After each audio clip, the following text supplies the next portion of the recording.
Halo, selamat pagi. Di sini saya akan jelaskan ya Kak, bagaimana cara untuk pairing, printer, baik itu dari Bluetooth, LAN, dan sebagaimananya. Nah, jadi ini saya akan jelaskan dulu yang dari Bluetooth. Kalau misalnya dari Bluetooth tuh pastikan dia nanti sudah terhubung dulu dari Bluetooth-nya. Kakak misalnya nih perangkatnya HP. Nah, HP-nya dihidupin Bluetooth-nya, printernya dihidupkan Bluetooth-nya. Oke, nanti kalau misalnya sudah selesai, ini karena tidak bisa saya tampilkan karena dia langsung, jadi saya jelaskan dari suara dan video.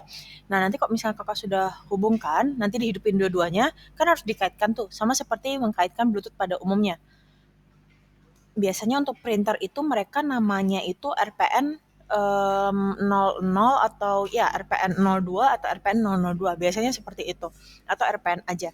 Nah, nanti kakak klik untuk printer itu, terus nanti dimintain kode. Biasanya kodenya itu em, kalau nggak 1234 0000 4 kali. Nah, kakak isi itu aja salah satunya. Oke, pilih antara 1234 atau 0000. Nanti kalau misalnya sudah login berarti sudah terhubung tuh printernya. Nah, nanti kalau misalnya printernya sudah terhubung, kakak pergi kepada Olsera POS-nya. Kan mau ngeprint nih kertasnya. Kakak tinggal klik yang garis 3, nanti dia akan muncul pengaturan. Kita klik, akan muncul printer. Nah, di printer sinilah baru dikaitkan. Nama printernya apa? Kalau misalnya ada beberapa printer, contohnya ada printer khusus kasir, habis itu ke dapur, bar, dan sebagaimana. Kan itu ada nama-namanya. Bisa diubah menjadi kasir atau bar dan sebagaimananya. Ini contohnya saya buat sebagai kasir. Nah, printernya ini kita sesuaikan dengan printer yang sudah terhubung. Nah, kalau misalnya untuk di Bluetooth biasanya di perangkat HP ataupun tablet itu tulisannya kayak ada Panda, habis itu juga ada eyewear, blueprint dan sebagaimananya, itu nanti bisa disambungkan. Contohnya saya di sini pakai yang Microsoft ini.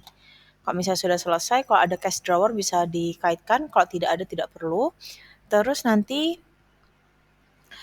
di sini kalau misalnya Bluetooth dia nanti ada koneksikan tulisannya. Nah, nanti dia ada koneksikan, itu nanti disesuaikan sama tipe yang kakak punya. Biasanya kan contohnya nih, kakak ada printer namanya iWare. Nah, iWare itu kan banyak nih jenis-jenisnya. Nah, nanti dikaitkan aja sama printer yang mana.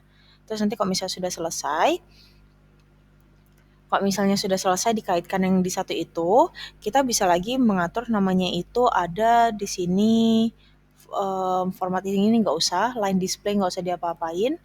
Terus juga nanti ini cetak salinan ini kalau misal kakak pilih 3 dia sekali ngeprint dia akan langsung ke print 3. Nah, ini akan berlaku kalau untuk printer jenisnya cutting ya kak.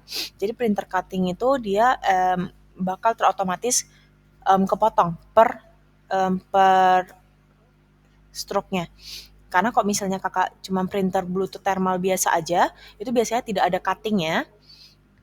Jadi dia bakal nempel, kakak nggak bisa sobek. Terus nanti kalau misalnya sudah, ini kakak bisa pilih cetak logo atau tidak. Untuk pengaturan logo ini nanti harus disesuaikan pada tim kami.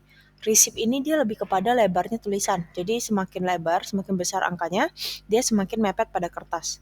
Jadi kalau misalnya kakak mau coba-coba nanti bisa disesuaikan. Biasanya di Olsera untuk customer kami, ukurannya kalau nggak 44, 40, 38, sampai 36.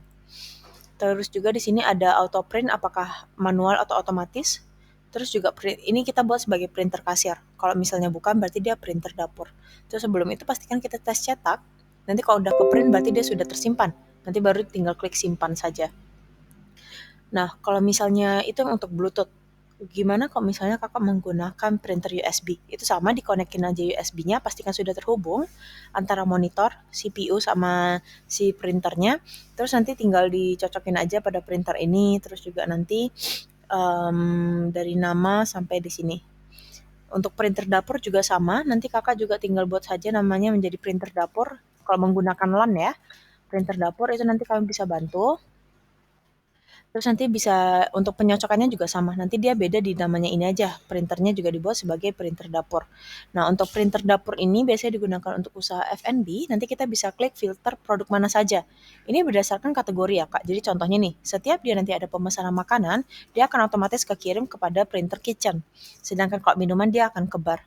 Jadi dia akan langsung ke beda menjadi dua, ini bisa dibedakan berdasarkan masing-masing dari produknya, kategorinya. Nanti ini printernya juga tidak ada batasannya. Nanti kalau misalnya ada yang kurang dimengerti dari ini bisa tanya saya kembali. Gitu. Terima kasih.